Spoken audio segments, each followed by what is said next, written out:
Balik lagi di Bincang Wrestling.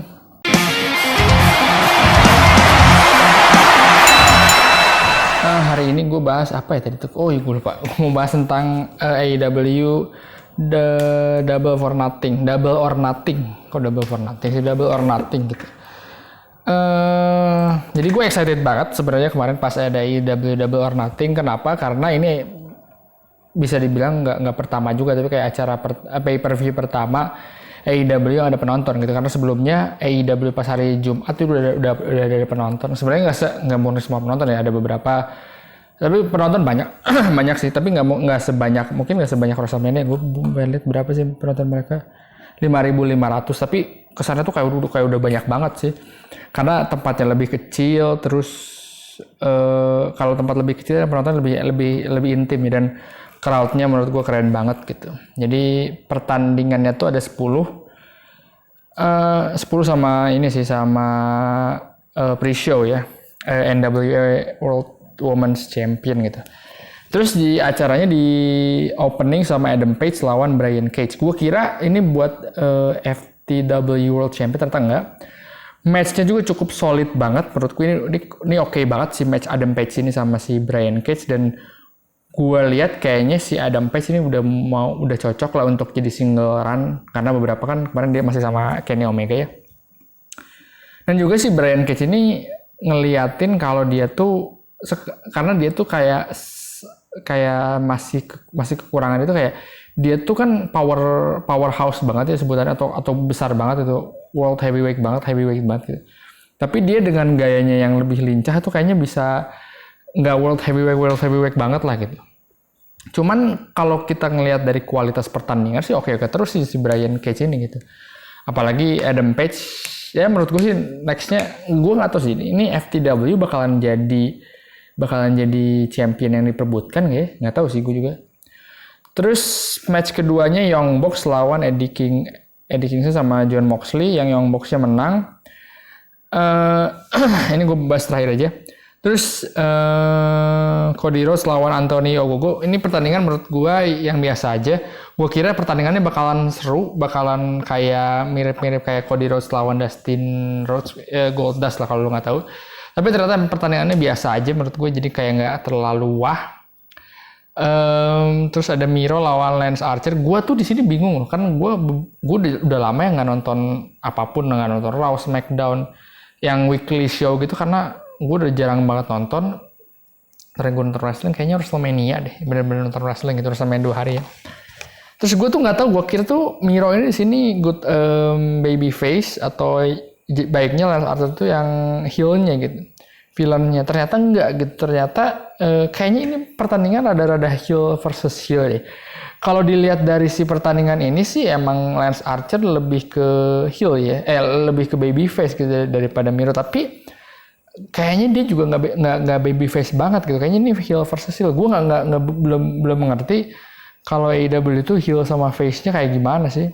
Menurut gue ini match-nya cukup oke lah, cukup banyak ada interfering dari Jack Robert juga. Ada satu momen di mana si Miro ngelempar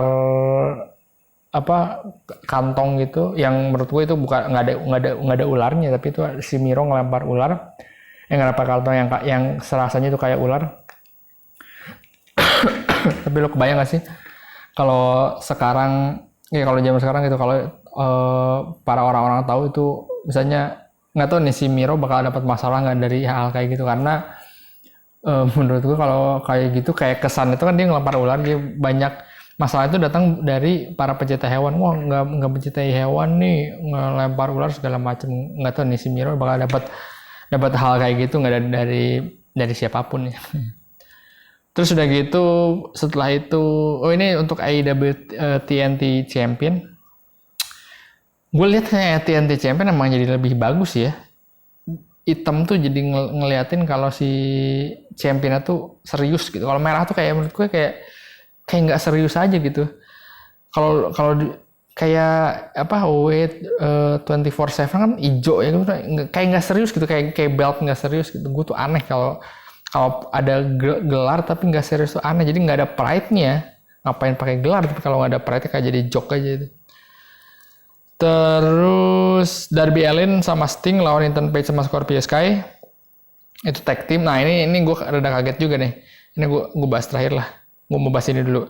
Inner Circle lawan Pinnacle. Menurut Inner Circle, Chris Jericho, Jake Hager, Sammy Guevara, Santana, dan Ortiz. Lawan Pinnacle, Cass Wheeler, MD... Kok nggak JMGC? MJF, Dex Harwood, Shawn Spears sama Wardlow. Gue tuh kaget ya. Ternyata gue kira Shawn Spears itu nggak setinggi itu loh. Ternyata Shawn Spears itu tinggi ya. Tingginya berapa sih dia? Oh 6'3", tinggi loh. Lumayan 191. Waktu pas dia di WWE namanya apa sih? Ty Dillinger ya. Gue kira pas dia di Ty Dillinger tuh dia kan nggak pernah dapet push ya. Dia berapa tahun sih di WWE? 2019 sih kali. Kayaknya cuma 2 tahun deh. Gue kira tuh dia tuh orang kecil ya, karena gue nggak tahu sama kamera apa yang terjadi di WWE gitu. Kayak kamera WWE itu selalu menipu, kayak Randy Orton tuh kan sebenarnya 6'5" ya. Kan dia tuh tinggi, tapi kalau di kamera WWE itu serasa dia tuh nggak tinggi banget. Sebenarnya dia tinggi. Terus kayak Brock Lesnar itu kayaknya ideal, tapi menurut dia tuh 6'3", ya setinggi Shawn Spears ini.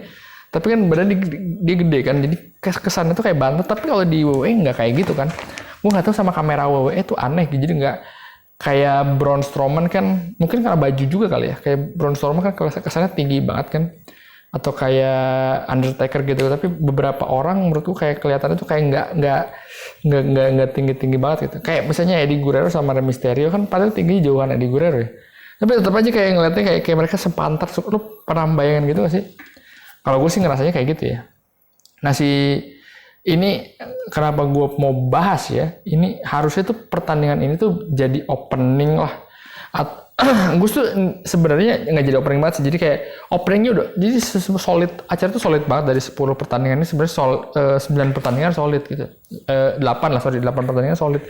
Tapi ini jadi penutup, menurut gue jadi kayak anjing apa sih ini, karena pertandingannya banyak di pre-tape kan. Kalau nggak salah itu pertandingannya banyak pre-tape, jadi banyak di stadion, berantem ya kayak Stadium Stampede tahun lalu lah.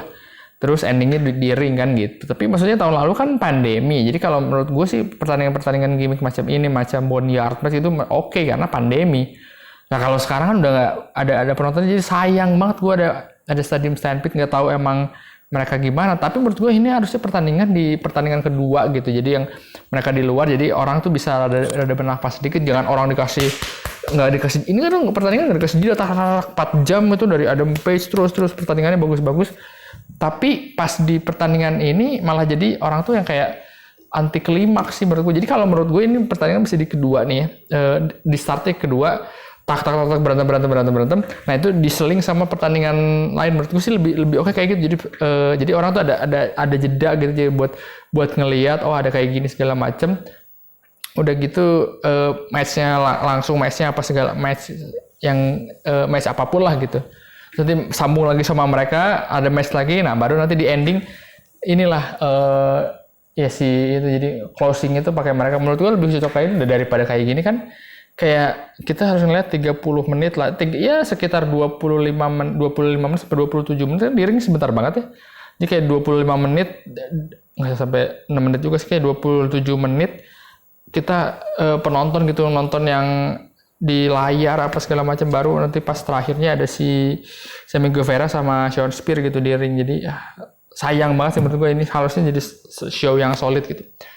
Terus ini nih gue mau bahas tentang Darby Allin sama Sting lawan Ethan Page sama Scorpio Sky. Ini gue kaget, mungkin semua orang yang nonton kaget ya ketika Sting balik lagi gitu. Jadi Sting tuh kayaknya gue denger podcast Chris Jericho sama Christian gitu ya. Jadi kayak menurut gue sih kayaknya emang setiap para pro wrestler itu impian terbesarnya itu ya punya retirement match yang oke gitu. Makanya Undertaker mungkin susah untuk dapat retirement match-nya karena dia nggak dapat match yang oke untuk menutup karirnya gitu. Menurutku salah satu retirement match yang oke itu kayak Ric Flair. Sayangnya dia balik lagi wrestler di TNA, tapi mungkin sama WWE nggak dianggap.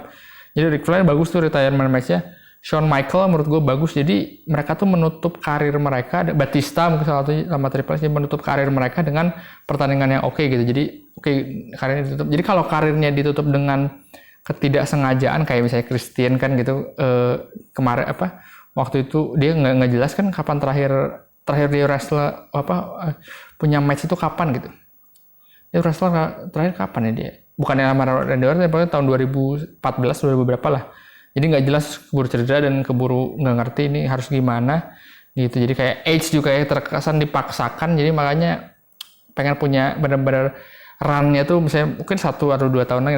Termasuk si Sting ini yang terkesannya dipaksa gitu. Terakhir kan dia lawan Seth Rollins dan berakhir diskualifikasi atau apa gitu, gue lupa. Jadi kurang oke. Jadi kan dia sempat ngomongin di Hall of Fame juga dia bakalan nggak bakal wrestling lagi, tapi akhirnya dia wrestle lagi di sini. Menurutku meskipun tag team, tapi dia dan waktunya nggak begitu banyak. Semua di Darby Allin, Ethan Page sama Scorpio yang work di situ. Tapi menurut gua ya cukup oke lah ya. Kita lihat Sting juga udah 62 tahun kan, jadi menurut gua wajar sih dia kayak gitu tag team atau mungkin single match, tapi nggak lama gitu ya, 5 menit lah. Goldberg aja bisa kan. Jadi tapi kalau gue langsung kepikiran adalah Undertaker kalau nonton ini kayaknya dia greget gitu, kayak gue kayaknya balik lagi deh gitu. Gue sih mikir ke arah situ ya, karena Sting juga dari terakhir 2015 ya 6 tahun lah, 15 atau 16 ya. Dia 15 16 lah, itu mungkin udah 5-6 tahun gitu nggak wrestler, jadi nggak punya wrestling match, jadi ya badannya juga udah mungkin udah heal sendiri ya. Jadi gitulah.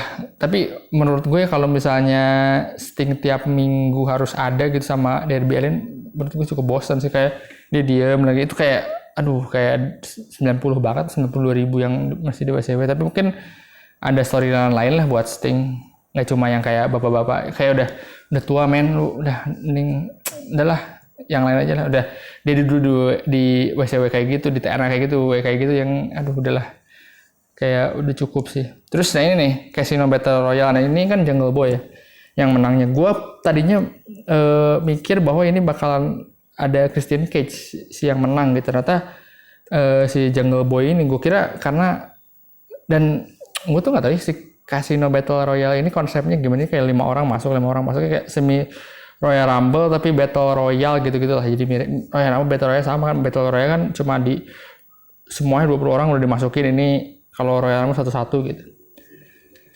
Banyak yang sebenarnya gue baru sadar ternyata AEW banyak banget talentnya ya. Gue nggak tahu dia show-nya cuma satu, tapi dia banyak banget talent, termasuk ada Matt Hardy, gue kira Matt Hardy bakalan balik lagi dengan gimmick yang di lead itu, ternyata dia pakai gimmick yang jadi agent ya. Nggak tahu sih gue, kayak Matt Hardy tuh menurut gue topnya itu waktu di TNA yang jadi di lead gimmick itu, menurut gue itu udah the best. Karena Matt Hardy itu bukan kayak Jeff Hardy ya, kita harus mengakui lah. Jadi ada orang yang potongannya bisa jadi ada Marty Jannetty sama Shawn Michael kalau kata The Miz gitu. Jadi ada yang world champion material kayak Dudley Boyz, kan Devon nggak world champion. Kalau menurut gue Barbara itu world champion banget waktu pas di TNA. Edge and Christine gitu. Edge tuh world champion material, meskipun menurut banyak orang dan menurut gue sendiri ya Christine world heavyweight champion material gitu, tapi tetap aja kalau dibandingin antara Edge itu kayak lu udah punya semua ya, cuman kurang satu gitu, apa gitu. Nah, itu sebenarnya yang susah juga ya, ngasih tau aja kayak sesuatu yang dia tuh nggak punya gitu, kayak star powernya tuh di dalam dirinya tuh nggak ada gitu. Terus kayak Hardy Boys, Jeff Hardy sama Matt Hardy, siapa lagi tag team Hollywood Blonde, Stone Cold sama Brian Pillman, kan Stone Cold gitu yang ininya. Siapa lagi, Shawn Michael, Marty Jannetty, Arn Anderson, Ric Flair, siapa gitu, banyak kan, banyak tag team Cody Rhodes sama Ted DiBiase, kayak banyak tag team yang ya udah si AB itu pasti satu gitu. Ini beda hal kalau The Shield ya, The Shield tuh kan bertiga. Terus kayak siapa sih namanya, Evolution kan berempat gitu, bukan tag team duo gitu ya, A dan B. Nah balik lagi ke siapa tadi gue, Matt Hardy tuh, kayak Matt Hardy tuh belum dapat gimmick, makanya pas gue di sini lihat kok meskipun dari match-nya ya lumayan lah, maksudnya namanya Battle Royale gitu-gitu aja kan. Cuman maksudnya kayak ternyata AEW banyak juga ya si starnya.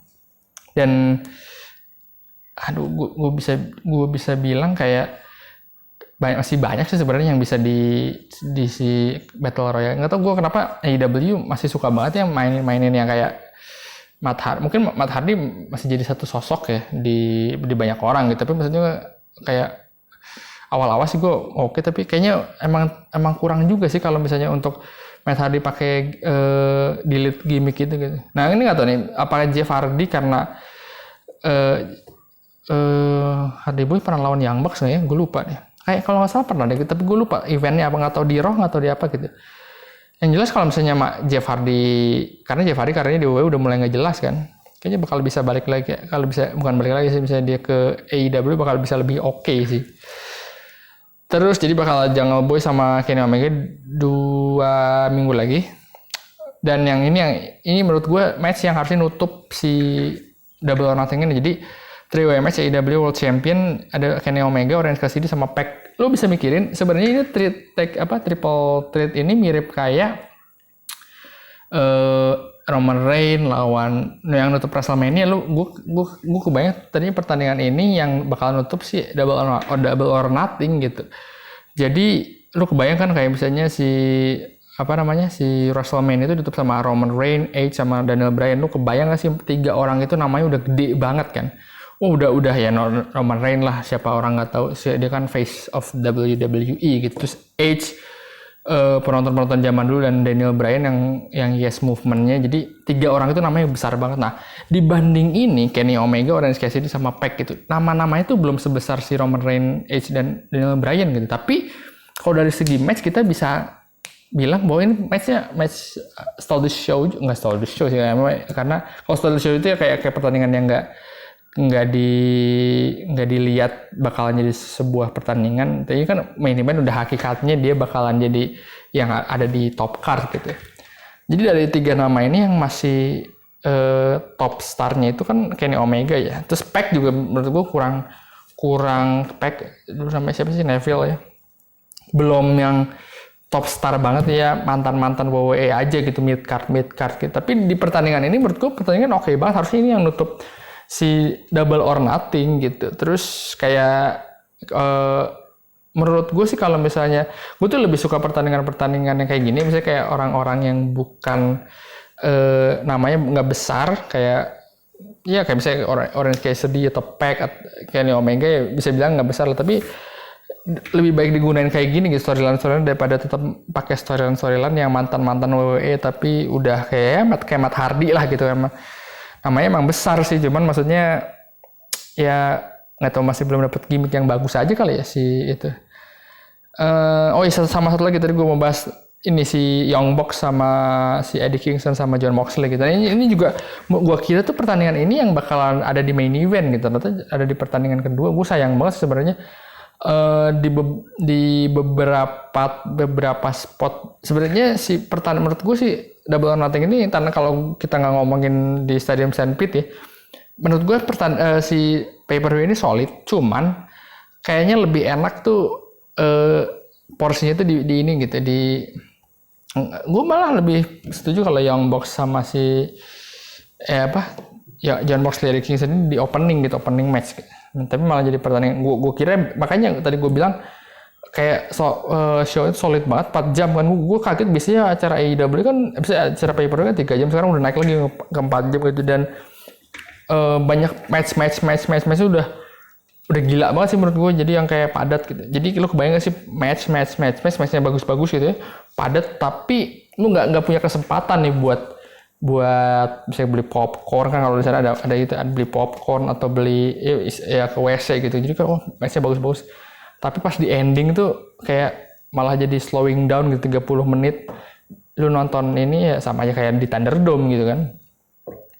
Jadi overall kalau gua nggak ngelihat si Stadium St. Pete ini, si pay-per-view gua kasih 9, tapi kalau misalnya ada Stadium St. Pete gua kasih pay-per-view 6,5 lah, karena kayak lu nggak 6,5 sih, 7 lah. Jadi kayak udah bagus, tapi pas di main event malah jadi kemana-mana sih gitu. Jadi gimmick match itu menurut gue udah nggak waktunya, kecuali itu jadi halftime football yang Super Bowl gitu, halftime Super Bowl atau special Valentine gitu. Misalnya AEW hari Valentine hari Senin misalnya gitu ya.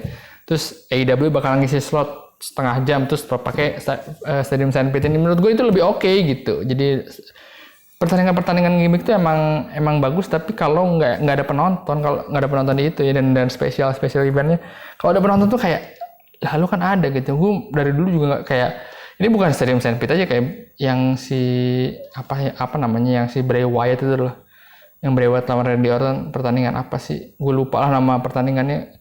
Ya kayak gitu kan apa sih? Nggak ada gunanya menurut gue ya gitulah. Yaudah gitu deh, gue sampai ketemu di Bincang Wrestling minggu depan.